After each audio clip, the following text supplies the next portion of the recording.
des travaux de réparation en urgence par le réseau de la copropriété de la Morée. Je vous remercie. Y a-t-il des questions? Remarques?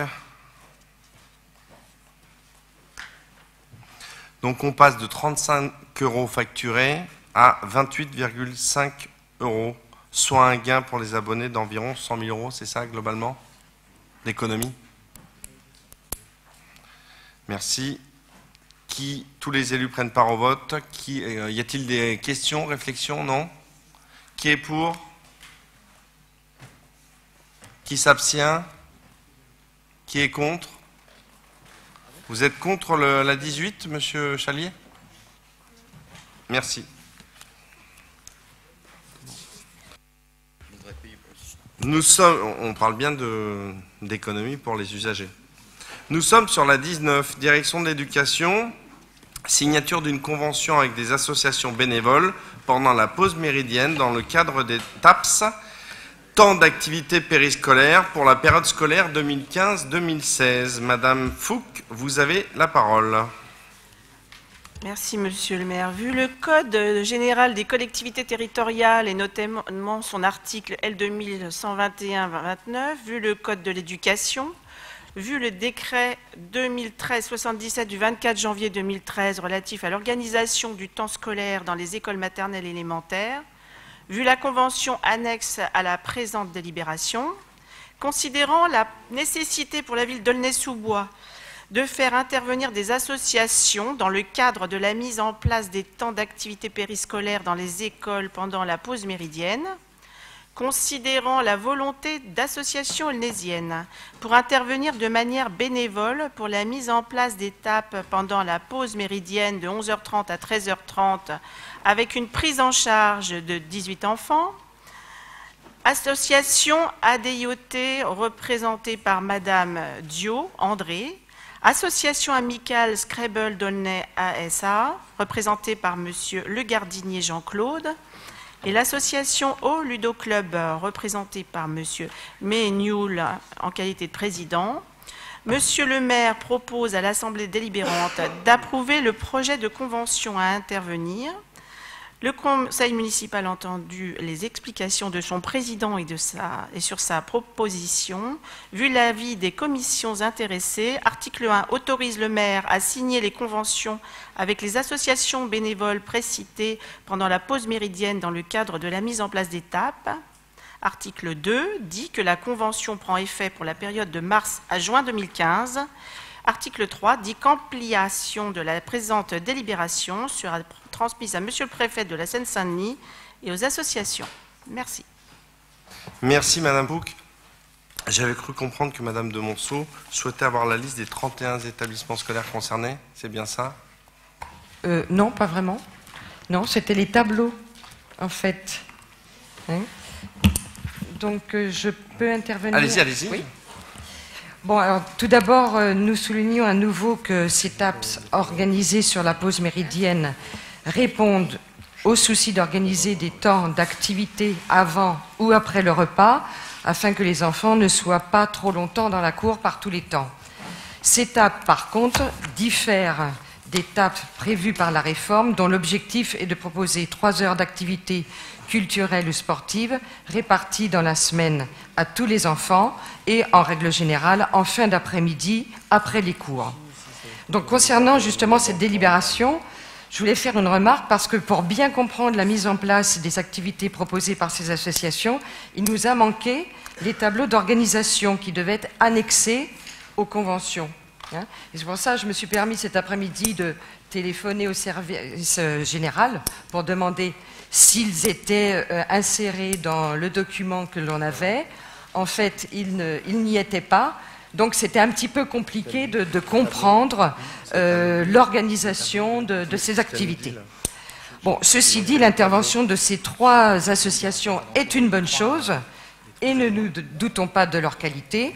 Par contre, il y a plusieurs questions d'ordre général. Y a-t-il eu une demande en direction d'associations bénévoles dans l'ensemble des écoles? Avez-vous d'autres personnes prêtes à intervenir?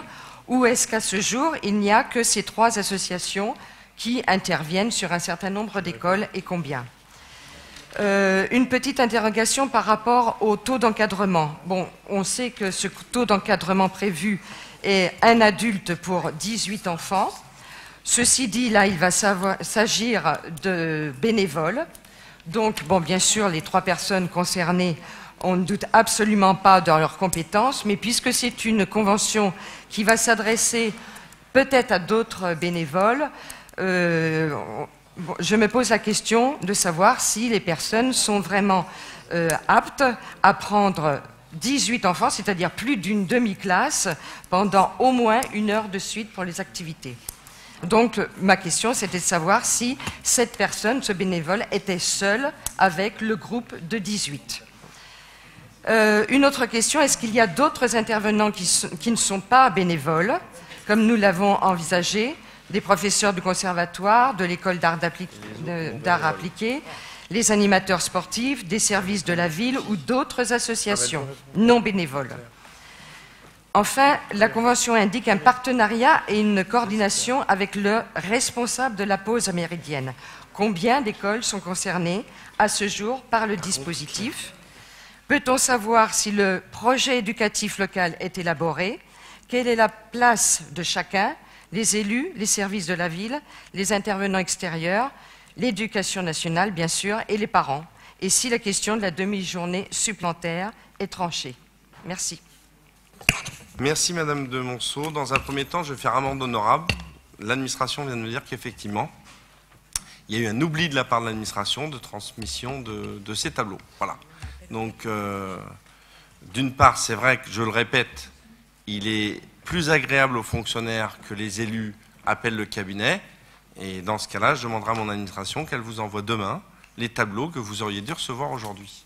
Ça, c'est pour la forme. Sur le fond, je passe la parole à Madame Claire Fouque. Alors, concernant les questions de Madame de Monceau, je vais faire un petit récapitulatif simple. Hein. Il y a 8 associations qui fonctionnent dès maintenant. Hein, sur la ville, au moment d'étape.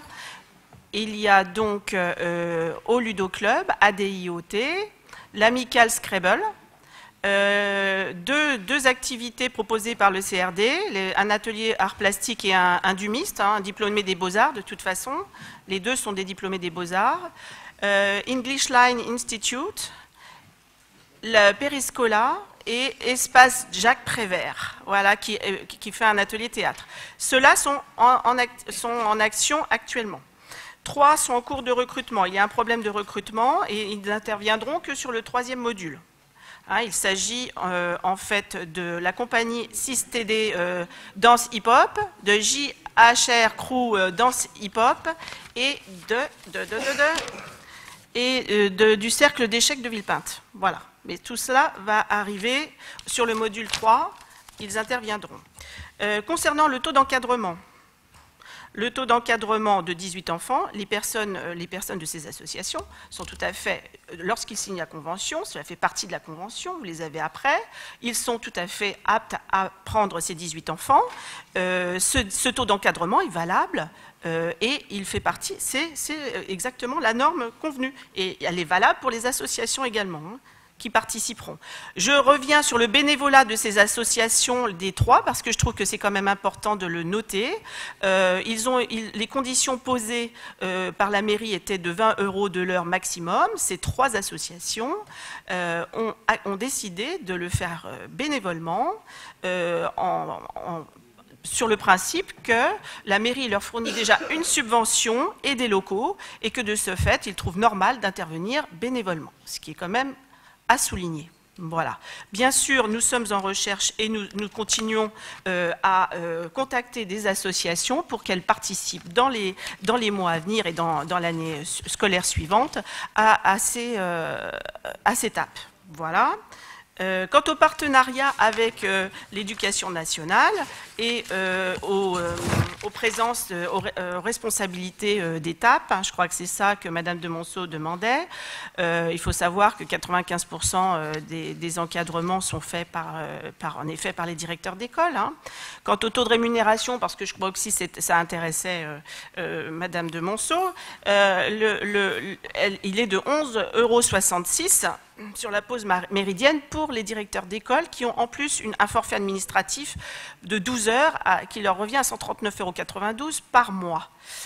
Donc les enseignants qui font la surveillance sur cette période, et donc je précise bien que les 11,66 €, c'est pour la pause méridienne étape, c'est le même taux. 11,66 € pour les professeurs des écoles et c'est pour les animateurs que c'est un peu moins élevé. Pour le reste, je ne sais pas si j'ai oublié quelque chose. Non, c'est bon. Tout.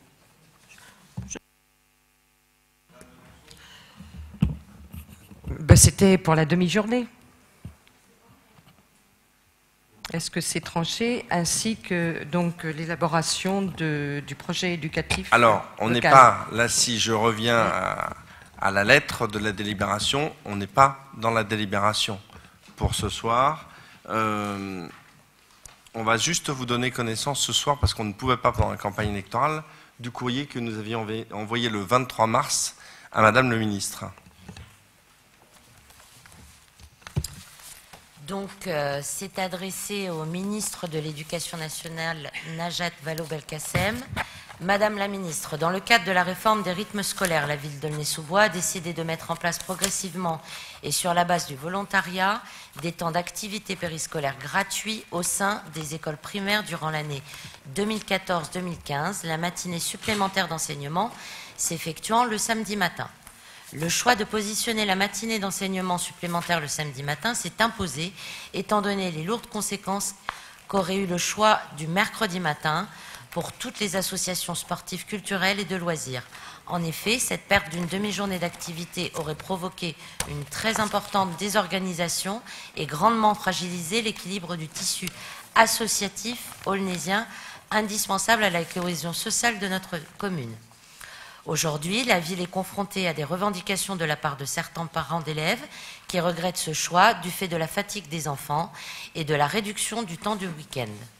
Face à cette revendication s'oppose la nécessité relayée par une grande majorité de pédagogues et de chronobiologistes de garder pour les enfants une journée libre en milieu de semaine, leur permettant de se détendre et évitant la trop longue coupure du vendredi après-midi au lundi matin qui, elle, avait pour conséquence d'empêcher les enfants d'être concentrés le lundi.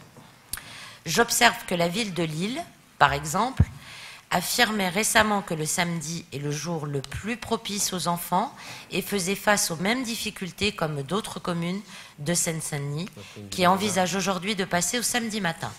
Par ailleurs, la fatigue des enfants est aussi relevée dans d'autres communes qui ont pourtant fait le choix du mercredi matin. Je déplore très vivement de ne pas détenir d'analyse comparative entre les villes qui ont placé la demi-journée d'école le mercredi ou le samedi. Il me semble essentiel que le ministère dont vous avez la charge puisse faire paraître les analyses permettant d'éclairer le débat, tant du point de vue de l'intérêt des enfants que celui des familles, dans l'attente, etc., etc. Effectivement, pour résumer, si tout le monde a suivi, nous n'avons pas eu de la part du gouvernement de bilan de l'année, même sur 2 années, puisque ça aurait dû être mis en place 2012-2013, appliqué aussi 2013, obligatoirement 2014. On n'a eu aucune analyse sur les mercredis ou les samedis matins. Et il est vrai que ça aurait éclairé notre ville comme bien d'autres. Comme on le disait, il y a la ville de Lille qui du coup passe au samedi matin. Il y a diverses villes qui changent. Stein se pose la question. Et plein de villes, de Seine-Saint-Denis comme ailleurs en France, téléphonent dans nos services pour essayer d'avoir des informations sur la pénibilité ou non, le coût ou non de la réforme sur le samedi matin. Voilà, merci. Donc cette délibération devait être votée stricto sensu. Qui est pour? Qui s'abstient? Merci. La délibération numéro 20 que j'avais décochée, quartier mairie, vieux pays, approbation d'un quartier des charges sur la cession d'un droit au bail du local commercial et appartement à l'étage situé au 4 bis avenue Anatole France. C'est simplement pour répondre à des questions qui sont régulièrement posées sur ce boucher qui fait partie une des âmes de cette rue, de ce début de rue Anatole France, pour annoncer la bonne nouvelle, qui est que le repreneur, il y a un repreneur bien évidemment, c'est un artisan charcutier boucher traditionnel qui souhaite prendre le local au plus vite et potentiellement signer dès le 20 ou 21/04 sous les conditions ci-dessous. 100 000 € le bail, payable 20 000 € à la signature, 80 000 restant sur 36 mois, loyer à 1 550 € par mois pour le local commercial et l'appartement attenant. Donc on en revient, là la ville est dans son rôle de maîtriser demain son outil commercial, quel que soit l'endroit sur le territoire, et faire en sorte qu'on garde effectivement une âme à ce bras mort. Malheureusement, et là je n'accuse pas et je souligne la municipalité précédente avec l'échec Kaufmann qui fait mourir ce début de rue Anatole France. Il faut qu'on garde la vitalité commerciale de cette rue, c'est la seule condition pour que demain on puisse faire revenir justement par des projets. On salue le boulanger qui est en face, on réussit à faire revenir un artisan charcutier traiteur. Voilà, donc c'était un élément d'information, je me suis permis, n'ayant moi-même désaffiché, répondre dans la foulée. Madame de Monceau, vous aviez désaffiché la 21, ou Monsieur Chalier, c'était ça? Oui. Et donc, à partir du moment où j'ai désaffiché la 20, il faut qu'on la vote, tout à fait. Qui est pour? Unanimité, merci. Ah, Monsieur Hernandez, vous voyez, de temps en temps, je vous confonds avec le reste du groupe. C'est comme quoi? Non, non. Mais je vois moins la petite main de Madame Curiel derrière. Voilà, c'est pour ça. Vous n'êtes pas très galant avec elle. Alors, nous passons à la... Pardon? Sur la 20. Abstention, merci. Sur la 21, donc, DHU, service foncier, quartier de Nonneville, cession d'un bien vacant et 100 mètres transféré dans le domaine privé communal au 15 rue Yvonne à Aulnay-sous-Bois. Monsieur Quinzely, si vous pouvez nous éclairer là-dessus. Bien sûr, merci Monsieur le maire.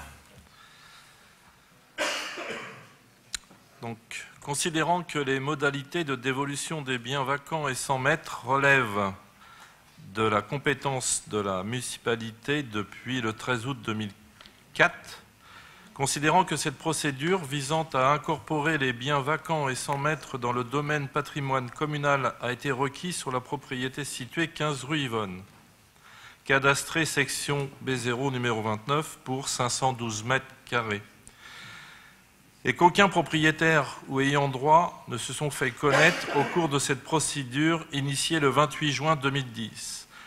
Considérant que ce bien n'a pas d'intérêt à être conservé dans le domaine privé de la ville et que Monsieur et Madame Vincent se sont proposés d'acquérir ce terrain au prix des domaines, soit 262 000 €. Considérant que la commune impose à l'acquéreur l'engagement de ne pas diviser ce terrain, le maire propose à l'Assemblée d'autoriser la cession de ce bien. Oui, je rajoute que cette procédure de bien vacant et de 100 mètres a permis quand même, puisque j'ai vu les heureux futurs propriétaires, à mettre fin à l'état d'abandon de cette propriété qui était en très mauvais état, avec in fine une expulsion du squat, tout simplement. Monsieur Chalier? Oui, ce n'est pas à ce sujet que j'interviendrai, c'est simplement pour avoir une précision concernant l'option qui a été mise en œuvre pour désigner le bénéficiaire de la cession. Donc c'est monsieur et madame Vincent. S'agit-il d'une vente aux enchères ou y a-t-il eu une publication publique afin de pouvoir faire une proposition? Comment ça s'est passé? Monsieur Quinzely a la réponse, je pense. Oui, Monsieur Chalier a la mémoire courte. En fait, vous aviez proposé à Monsieur et Madame Vincent d'acheter leur bien rue de Pimedan, au 13 rue de Pimedan, Et en échange, vous vous étiez engagé à leur proposer un autre foncier dans ces échanges fonciers. Allez-y, monsieur Chalier. Oui, non, juste une précision. On s'était engagé à acheter leurs biens rue de Pimaudan, mais pas à faire d'autres propositions. Voilà, c'est tout. La mémoire des services ne nous dit pas ça, mais enfin là, moi, ce que je vois, c'est qu'il y avait un squat. Il y avait un squat, il n'y est plus. On a des personnes qui ont vécu une période compliquée, qui aujourd'hui sont satisfaits. Faire une bonne œuvre, pour moi, ça me va bien. Tout simplement. Merci. Qui est pour? Qui est contre? Qui s'abstient? Merci. Ensuite, petite délibération, la numéro 22, direction de l'habitat et d'urbanisme, mise en révision du plan local d'urbanisme, débat sur les orientations générales du projet d'aménagement et de développement durable. Alors, simplement qu'on cadre, avant de donner la parole à monsieur Quinzely, simplement pour cadrer. Ah non, monsieur Gaudron n'était pas parti. J'avais été très médisant. Monsieur Gallosi, je vous ai salué, mais j'avais été médisant. Vous auriez dû quand même me faire un petit signe de... Monsieur le maire propose au conseil municipal de prendre acte des orientations du nouveau PADD, projet d'aménagement de développement durable, dans le cadre de la révision du plan local d'urbanisme, PLU, et ce, conformément à l'article L123-9 du Code de l'urbanisme. Il est proposé 4 grandes orientations. Orientation 1, Aulnay, mieux vivre au quotidien. Orientation 2, Aulnay pour toutes les générations, à chacun son espace de vie. Orientation 3, Aulnay, une ville au développement urbain maîtrisé. Orientation 4, Aulnay, un avenir en dynamique. Alors, je ne sais pas s'il est encore là, monsieur Jocelyn Delahaye. Saluer l'opérateur Camophore qui est présent dans la salle pour le travail qu'il a fourni. Merci. Monsieur Quinzely, vous avez la parole. Merci, monsieur le maire. J'espère qu'il vous reste un peu d'énergie à tous. La délibération a pour but de débattre, comme l'a précisé monsieur le maire, sur les orientations générales du projet d'aménagement et de développement durable, le PADD. Pour rappel, la procédure de révision du plan local d'urbanisme est rythmée par 4 grandes étapes. Le lancement de la procédure qui a eu lieu le 21 mai 2014, le conseil municipal a prescrit la révision. Le débat sur les orientations du PADD, qui est à l'ordre du jour de ce conseil municipal. L'arrêt du projet de PLU révisé qui est programmé au conseil municipal de juin. L'arrêt du projet correspondant à l'étape préalable de stabilisation du projet du PLU avant examen du projet par les personnes publiques associées qui ont 3 mois pour donner leur avis et avant l'enquête publique. Et la dernière phase, l'approbation de la révision du PLU prévue en décembre de cette année. Je voudrais tout d'abord, puisque si on se rappelle les débats qui a eu lieu au lancement de cette révision, remercier l'ensemble des partenaires comme Camophore, que le maire vient de souligner, mais surtout aussi les services techniques et administratifs qui ont su, dans des délais très très courts, être présents à toutes les réunions thématiques, tous les partenaires institutionnels, et il y en a eu de nombreux, les transports, les associations comme Aulnay Environnement à 2 reprises, CAPAD et d'autres présents sur la ville et engagés sur le développement du territoire et l'urbanisme. Donc je tiens, puisqu'aujourd'hui on est en capacité de mettre au débat le PADD, à les remercier tous, puisqu'ils ont travaillé sur un rythme très important. Le projet d'aménagement et de développement durable traduit la politique de développement urbain de la ville, révélée par le diagnostic dans le respect des documents supracommunaux et répondant, et ça c'est une petite réponse dans le cadre des remarques sur le budget tout à l'heure, et répondant aux vrais besoins des Aulnaysiens. Il définit les orientations générales d'aménagement, d'équipement, d'urbanisme, de paysage, de protection des espaces naturels et de préservation des continuités écologiques. Il arrête les orientations générales concernant l'habitat, les transports et les déplacements, le développement des communications numériques, l'équipement commercial, le développement économique et les loisirs retenus par la commune. Le projet d'aménagement et de développement durable est la clé de voûte du PLU. Les documents réglementaires du PLU, à savoir les OAP, orientations d'aménagement et de programmation, au nombre de 7 proposés, et le règlement seront établis en cohérence avec ce PADD. Aujourd'hui, il est proposé d'articuler le projet du PADD autour d'un préambule et de 4 grandes orientations que le maire a précitées. Préambule, une identité forte à préserver et mettre en valeur comme atout pour l'avenir. Préserver et mettre en valeur le patrimoine bâti historique et remarquable tel que l'église Saint-Sulpice. Préserver et mettre en valeur le patrimoine naturel et paysager. Préserver les vues depuis les grands parcs du nord de la ville, même si une vue a été supprimée dans le cadre des constructions sur le terrain du Vélodrome, vue du parc du Sausset vers la Tour Eiffel, mettre en valeur le périmètre de l'ancienne forêt de Bondy, mettre en valeur le canal de l'Ourcq, protéger les cœurs d'îlots verts présents en grand nombre sur l'ensemble de la ville, mettre en valeur le tracé des anciens rues, la Moret et le Sausset, et retrouver la présence de l'eau dans la ville. Préserver les alignements d'arbres remarquables, tout en permettant leur renouvellement lorsque cela s'avère nécessaire. Développer la trame verte, les modes de déplacement doux et préserver le tissu pavillonnaire. Les 4 grandes orientations précitées. Aulnay, mieux vivre au quotidien.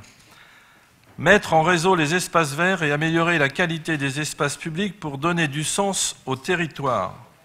Limiter l'exposition aux risques et aux nuisances. Pérenniser le tissu commercial sous toutes ses formes et dans chaque quartier. Alors, je vais vous citer, je vais vous rappeler les quelques détails de ces orientations, puisque sur le plan, je ne sais pas si ceux qui sont en dessous l'écran en voient, mais nous ici, pas du tout. Donc, mieux vivre au quotidien à Aulnay, c'est mettre en valeur les moyens historiques concentrés sur le quartier du Vieux-Pays, marquer les entrées de ville, préserver les vues sur des grands parcs, je l'ai déjà dit, limiter l'exposition aux risques et aux nuisances, maîtriser les nuisances sonores engendrées par la présence de l'autoroute A3, protéger les cœurs d'îlots verts, mettre en valeur les espaces verts, faciliter l'accès aux espaces verts à partir des liaisons structurelles, désenclaver les grands axes, préserver les alignements remarquables, conforter le bien-être, apport d'activités de loisirs, signaler le tracé des anciennes rues et mettre en réseau les zones humides.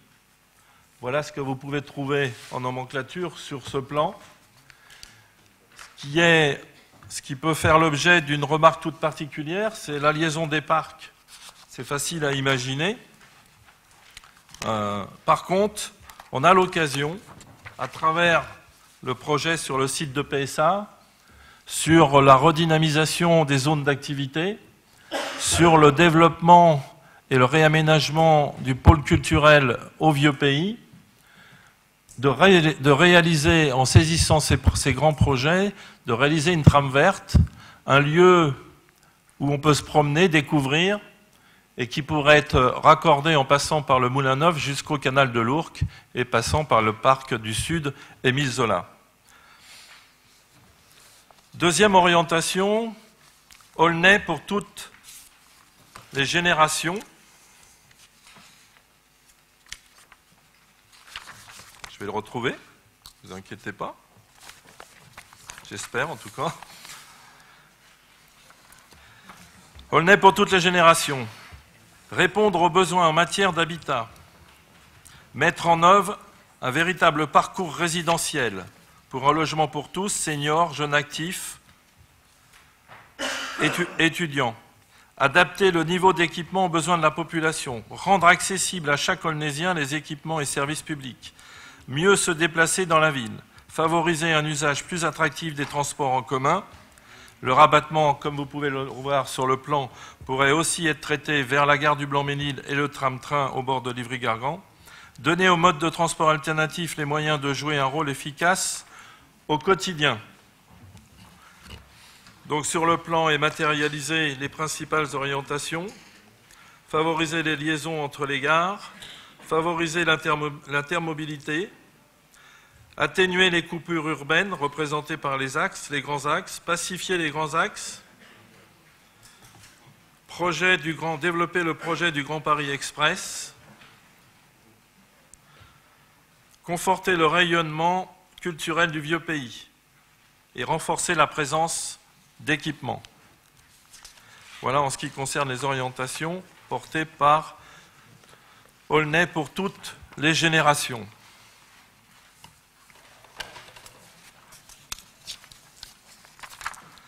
En ce qui concerne le troisième point, troisième thématique, Aulnay, une ville au développement urbain maîtrisé. Assurer un développement urbain respectueux du cadre de vie pour tous. Assurer un renouvellement exemplaire des secteurs en mutation. Renforcer l'attractivité résidentielle d'Aulnay en améliorant le tissu urbain constitué. Favoriser un développement urbain respectueux de l'environnement. Il est facile de noter les qualités urbaines et le cadre de vie offert déjà aux Aulnésiens en regardant sur ce plan le caractère exceptionnel, peut-être un des plus beaux de l'Île-de-France, du tissu pavillonnaire qu'il faut préserver. Sur ce plan est mentionné bien sûr le projet PSA, les zones d'activité et les deux axes structurants principalement sur les deux RD 115 et RD 40. Le quatrième axe, Aulnay, un avenir en dynamique. Assurer la reconquête économique du territoire en se positionnant sur l'axe de développement Paris-Le Bourget-Roissy et la ligne 16 du Grand Paris Express. Dynamiser et développer le tissu commercial. Favoriser la formation et l'insertion professionnelle. Vous pouvez constater sur le plan, donc un projet de redynamisation de nos activités économiques en liant PSA et les zones d'activité Paris Nord. On retrouve aussi les zones d'habitat collectif pour poursuivre la rénovation urbaine, l'attractivité de la gare du Grand Paris, le tissu commercial à développer sur Bourg-à-Strasbourg et Huatol-France, c'est-à-dire à proximité de la gare, la zone de Chanteloup qu'il faut, le quartier Chanteloup qu'il faut désenclaver, développer économiquement aussi. Donc vous avez dans l'ensemble de ce plan la totalité des orientations à suivre. En conclusion, je voudrais préciser que en matière de concertation, on a fait un rappel sur Oxygène, il y en a un deuxième de prévu. Je rappelle aussi que depuis le lancement de la révision du PLU, un registre est à la disposition de public, de tout public et élus et associations au service urbanisme. Il est prévu de distribuer 8 jours avant les 8 réunions publiques un guide pour les Aulnésiens, de mettre à la disposition du public une exposition, tout ça conforme à la délibération qui a lancé la révision du PLU. Et monsieur le maire, j'en conclurai de façon à avoir un maximum de participation en annonçant déjà les 8 réunions plénières, toutes dans des salles importantes avec des équipements de projection et des expositions dignes de ce nom et encourageant la concertation. La première réunion concerne le quartier Vieux-Pays dans les salons de l'Hôtel de Ville le 5 mai. La deuxième au quartier de la Rosée-Vent au Cap le 6 mai. La troisième le 7 mai pour le quartier Chanteloup-Prévoyant. Le 21 mai pour le quartier Nonneville. Le 22 mai pour le quartier Croix-Rouge. Le 26 mai pour le quartier Fontaine-des-Prés. Le 2 juin pour le quartier Hambourget et le 4 juin pour le quartier André-Malraux. Voilà, merci monsieur le maire. Merci monsieur Quinzely. On a donc eu la présentation du PADD. C'est vrai qu'on est sur un dossier complexe. On n'est pas sur de la modification de PLU. On a lancé une révision de PLU. Donc les échelles temps sont fondamentalement différentes. On a été dans le temps où un opérateur a collationné des informations des professionnels des services, a ensuite traduit ces informations données avec, quelque part, la vision politique au sens noble de l'équipe municipale pour le transformer en ce document qui, effectivement, est littéral. On va rentrer de manière concomitante dans deux phases. Une phase, bien sûr, de concertation. C'est vrai que sans la campagne électorale, on aurait pu la commencer un peu plus tôt, mais ça permet d'avoir un débat plus serein. Et à côté de ça, commence le temps des OAP. Effectivement, tout ce qui est l'aménagement programmé. Donc, on est sur de la traduction réglementaire d'un côté, le travail continue par des professionnels, et en même temps, on fait de la concertation pour savoir si cette vision, sans côté mystique du mot vision, mais parce qu'effectivement, c'est cette chance dans ce document de se dire, voilà la ville d'Aulnay telle qu'on la veut pour les années à venir, sur les différents registres qui ont été cités, et s'il y a accord là-dessus, nous rentrerons ou non dans la traduction réglementaire de ces éléments-là. Alors, je vois de loin bien évidemment des partenaires associatifs, simplement leur dire que certaines fois, quand on avait entre nous des fois des échanges sur le réglementaire, on est trop tôt par rapport au délai et à la pratique d'un PLU. Je ne suis pas plus professionnel que ça, j'écoute justement les professionnels qui sont là, c'est leur métier. Un PLU, il est rare qu'un maire fasse 50 PLU dans différentes mandatures. Un PLU bien fait doit quand même justement, effectivement, être un document fondateur pour une ville. Voilà, donc on y est. La parole est libre, Monsieur Quinzely, comme vous l'avez dit. Que ce soit ici, dans un premier temps, avec les élus, puis dans les réunions de quartier, mais aussi, de ce que je sais, dans d'autres types d'échanges plus bilatéraux avec certains partenaires. Qui demande la parole? Monsieur Chalier? Merci, Monsieur le maire. Alors, il est vrai que le PADD, en fait, c'est la clé de voûte de la révision du futur PLU. Mais on ne peut pas juger des orientations dans leur traduction du futur règlement du PLU, en fait. Hein. On peut approuver les orientations qui, ici, ce soir, sont inscrites dans le PADD, mais on ne peut pas en voir la réalité. Donc, on jugera au fur et à mesure au cours des réunions et des présentations qui seront faites. Mais en tout cas, il me semble qu'il y a quand même un manque. En tout cas, c'est le PLH. Le PLH, il a disparu complètement. Et le PLH, le diagnostic du PLH, il a été élaboré déjà depuis 2012-2013, si je me souviens bien. Et en particulier son diagnostic, car c'est là où se dessine la ville de demain. Établir la correspondance entre le diagnostic et les propositions réglementaires qui seront faites et qui seront mises en débat. Enfin, il serait souhaitable que l'opposition puisse être présente et associée à la réflexion sur ce PLU. Il est normal que les associations y soient associées, je pense en particulier à Aulnay Environnement, mais nous exclure, c'est pas normal. Moi, je me rappelle que dans les comités de pilotage sur les diverses opérations urbaines pendant la mandature précédente, en particulier en ce qui concerne la gare du Grand Paris et tout, l'opposition était continuellement associée. Et je tiens d'ailleurs à préciser au sein de l'Assemblée, à remercier M. Chaussat, qui a été très assidu à l'ensemble des réunions qui avaient été programmées. Donc voilà, je voudrais simplement, Monsieur le maire, en faire la demande. Est-ce qu'il est possible de nous y associer à l'avenir? Deux choses, et on comprend bien que sur ce sujet-là, on peut parfaitement échanger sans polémique, je le dis pour tous les élus présents. Hein. Votre remarque sur le PLH, vous le savez, c'est lié à des contraintes de marché. Vous savez aussi que le comité régional de l'habitat se réunit qu'au mois de novembre, et que parce que c'est bien qu'on prononce. Je ne suis pas sûr que tout le monde autour de cette table ou dans l'Assemblée sache ce qu'est un plan local habitat. Ça fait partie effectivement de la démarche, donc ça arrivera, mais il y a des contraintes d'opérateurs, vous le savez, aujourd'hui il y a des marchés, il y a les contraintes qui sont liées au marché. Sur le fait d'être associé, les réunions sont publiques, les documents, moi je considère, et c'est valable tant pour l'opposition que pour le milieu associatif, qu'à partir du moment où on a ce top départ, ici en conseil municipal, maintenant on rentre dans un jeu de navette, d'échange libre. Il n'y a pas forcément besoin de théâtralité certaines fois. On peut avoir des échanges par mail, mais j'ai bien compris votre question aussi, mais là-dessus, où on puisse se faire des remarques, se faire véritablement des critiques au sens littéral du terme, positives ou non.